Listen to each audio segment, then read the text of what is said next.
वजह से विजिबिलिटी और कम हो गई और पायलट को आगे कुछ भी दिखाई नहीं दे रहा था। अगर मौसम साफ होता तो पायलट आसपास की पहाड़ियों को देखकर आइडिया लगा लेता कि प्लेन कहाँ है, लेकिन इस समय तो पायलट केवल प्लेन के इंस्ट्रूमेंट्स पर ही निर्भर है। अब क्योंकि पायलट को पता था कि वो 1 घंटे में सैंटियागो पहुंच जाएंगे, इसीलिए वो अपनी लोकेशन का रफ आकलन करता रहा और 1 घंटे के बाद जब उसे लगा कि उसने एंडीज की पहाड़ियों को पार कर लिया है, तो उसने सैंटियागो एयरपोर्ट पर एटीसी से प्लेन को लैंड कराने की अनुमति मांगी। एटीसी ने पूछा कि क्या आपने एंडीज की पहाड़ियों को पार कर लिया है, तो पायलट ने कहा कि हाँ, उन्होंने एंडीज की पहाड़ियों को पार कर लिया है।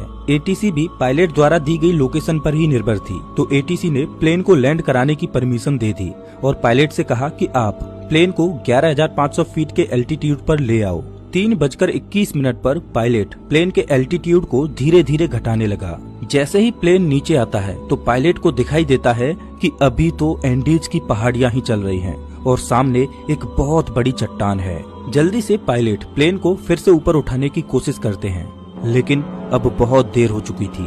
प्लेन को ऊपर उठाते उठाते प्लेन का पिछला हिस्सा पहाड़ी से टकरा जाता है और वो टूटकर अलग हो जाता है। प्लेन का पिछला हिस्सा खत्म होने की वजह से पीछे की जो सीटें थीं, वो यात्रियों सहित हवा में उड़ जाती हैं और 3 पैसेंजर्स हवा में ही उड़कर खत्म हो जाते हैं। इस टकराव में प्लेन का राइट विंग भी